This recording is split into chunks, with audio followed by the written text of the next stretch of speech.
So, ladies and gentlemen, please help me welcome the next governor of the state of Maine, Mike Michaud.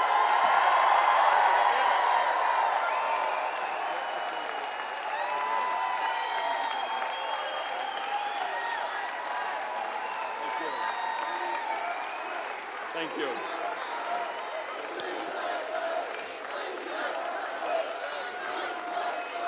Thank you. Thank you. Thank you. Thank you very much for that very kind and very generous introduction, Skip.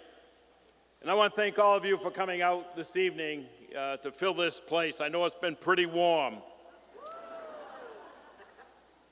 But Skip, I want to thank you for your service for this great nation of ours and for your community work as well.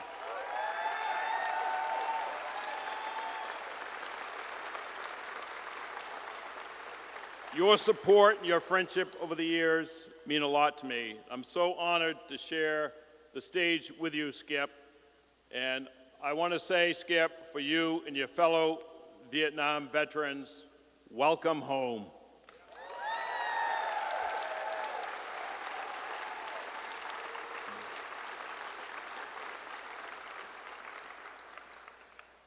Before I left Washington last month, I had the most gratifying week in Congress in a long time. It's served as a stark reminder for me why I'm running for governor of the state of Maine and why it's so important that we win this election this November. I think everyone in this room knows that Congress can be, well, frustrating. You might even call it dysfunctional. But before we left for a recess in August, we passed the most comprehensive, bipartisan reform bill to fix the way veterans get their health care system.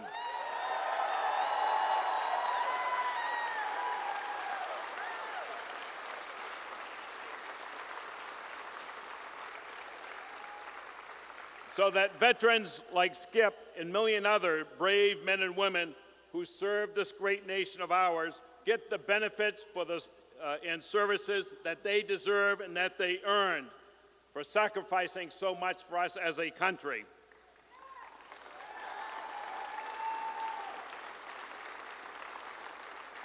Passing that bill wasn't easy, but working with my Republican counterpart, Chairman Jeff Miller from Florida, we led the negotiations to help write the bill.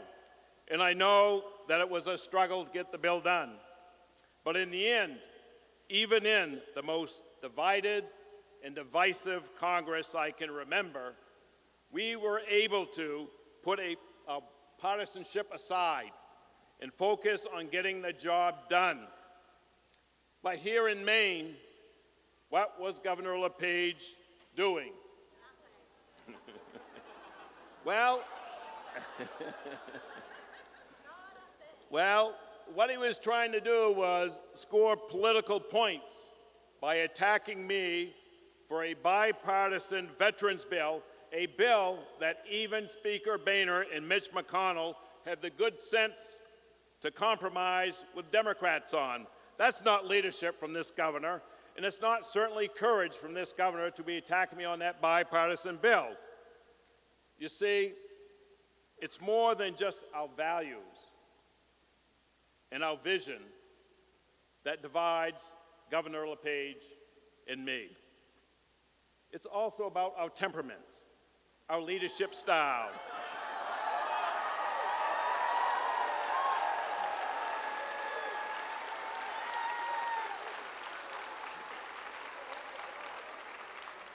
And it's a fact that I'm committed to bringing people together when he is committed to dividing us apart.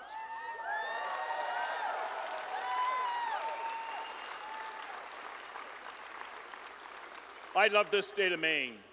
I was born in the Katahdin region, worked in the Katahdin region. I plan on retiring in the Katahdin region. And I know, and I know that Maine's best days are ahead of us. But right now, Maine is at the crossroads. Too many people are out of work or working too hard for too little. Too many students are saddled with debt. And too many schools are underfunded and understaffed.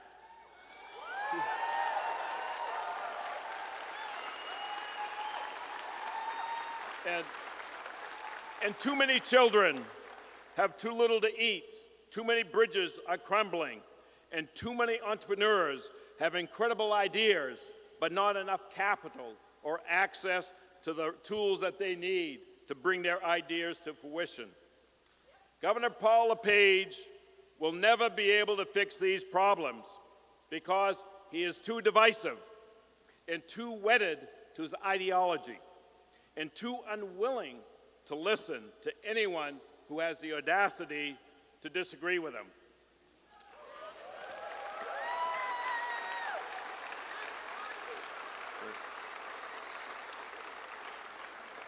Maine is full of so much opportunity here in the state of Maine, but we are being held back by one man in the state of Maine from our opportunities.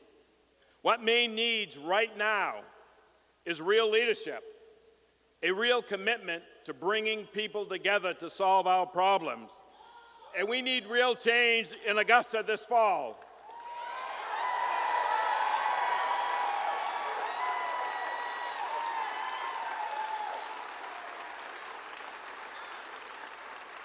But just winning this election alone will not solve all of our problems. Winning doesn't matter if it's not a catalyst for change and meaningful, positive change that only can move the state forward in a positive direction. I know that each and every one of you here in this room this evening, you're ready for that change in Augusta.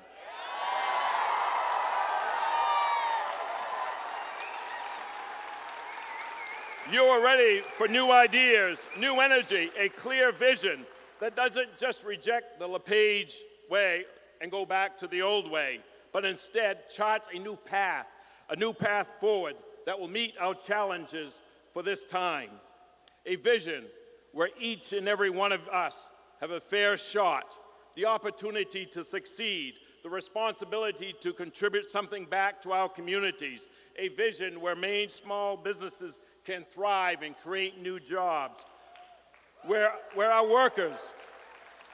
workforce is well educated, well trained, and not buried under student loan. A vision where Maine farmers and fisheries are the food basket for not only Maine, but the food basket for New England. Where Maine is a leader around the world in the development of clean energy, a vision where Maine's communities are thriving, and more families can work their way into the middle class, and where more people have access to health care that they need when they need it.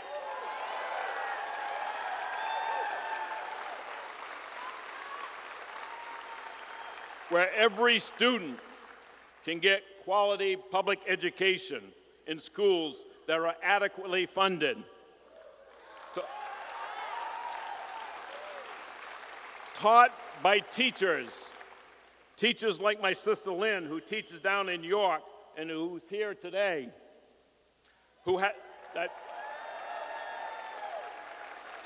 so that our teachers has the tools and the support that they need to do what they do best, and that is to teach. A vision where people are confident in and even proud of our leaders again. That's our vision for Maine. That's why we're fighting to make sure that we win this election this fall, to bring that vision forward.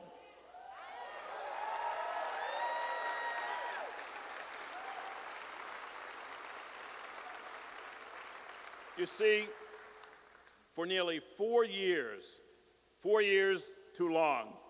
We have watched as Governor LePage has led the state down a very dangerous path, a path where ideology and extremism comes before the needs of the people here in the state of Maine, a path where the solution to every problem that he sees is more tax cuts for the wealthy, and where any program or service that he disagrees with, whether it's municipal revenue sharing for towns or even Social Security for seniors, gets demonized by this governor as welfare.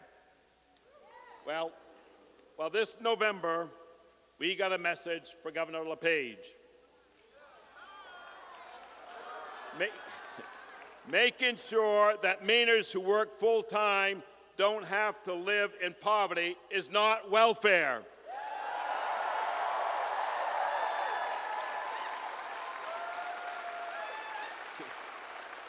Keeping our promises to towns and cities is not welfare. Funding our schools, paving our roads, and protecting our workers aren't welfare either.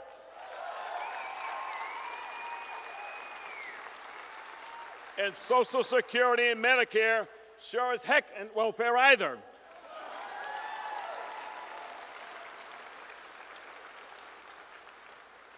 And providing health care to the 70,000 Mainers, including nearly 3,000 veterans like Skip, isn't welfare.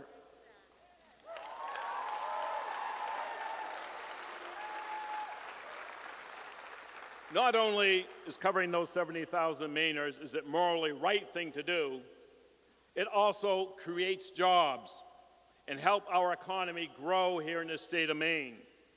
Republican governors all around this country are finally figuring that out, with two more finally expanding health care to their citizens just last week.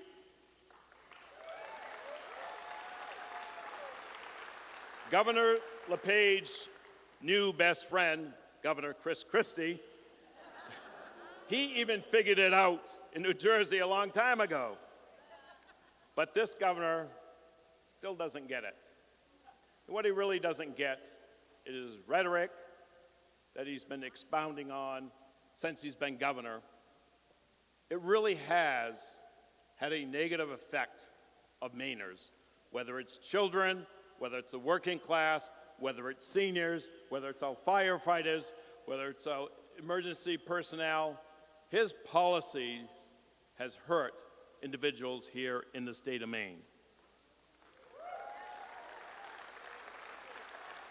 And when you look at health care, on day one, I promise each and every one of you here in this room, as your governor, I'll be submitting legislation for access to health care for the 70,000 Mainers that was denied that access.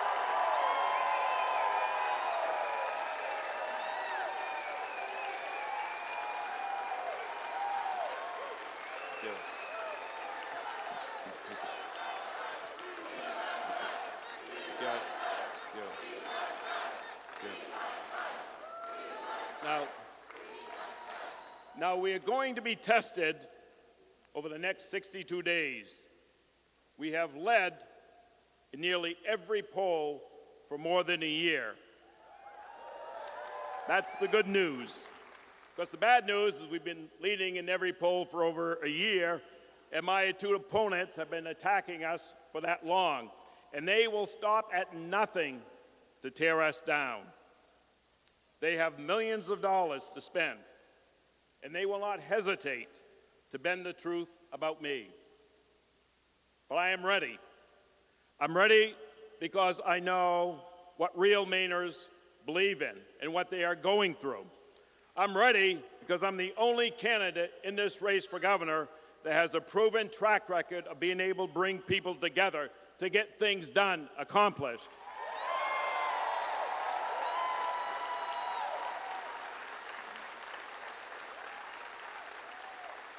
And I'm ready because if you're a Democrat, a Republican, an independent, I will always listen to your ideas. and I'll work each and every day to make sure that you can be proud of a Mike Michaud as governor.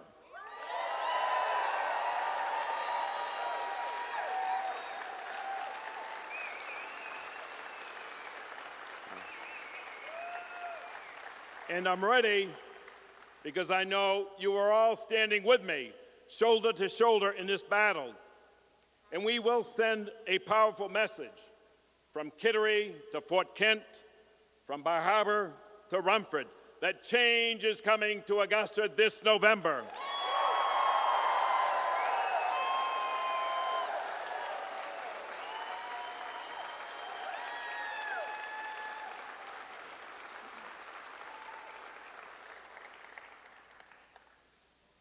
Now, you probably know this evening, since you're in this heat for quite some time, that we do have a very special guest here tonight.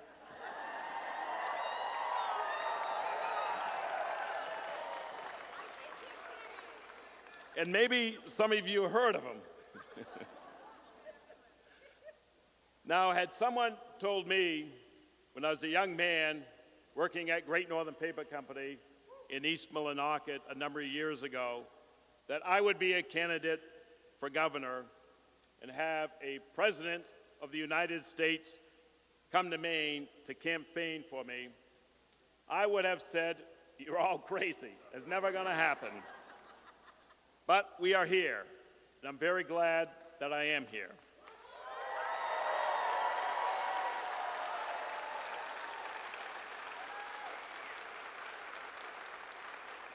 I am extremely honored to have President Clinton here tonight. In Maine today, we have a governor who believes that disagreeing with someone is an excuse to disrespect them. President Clinton has a proven track record that that is wrong. As president,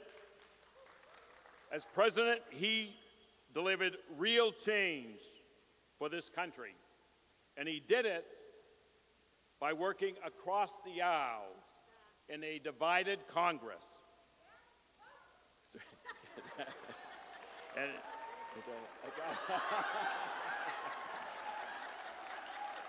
right.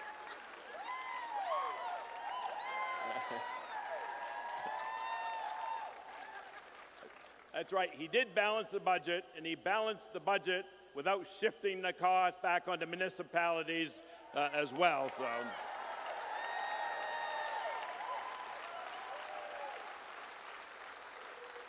you see,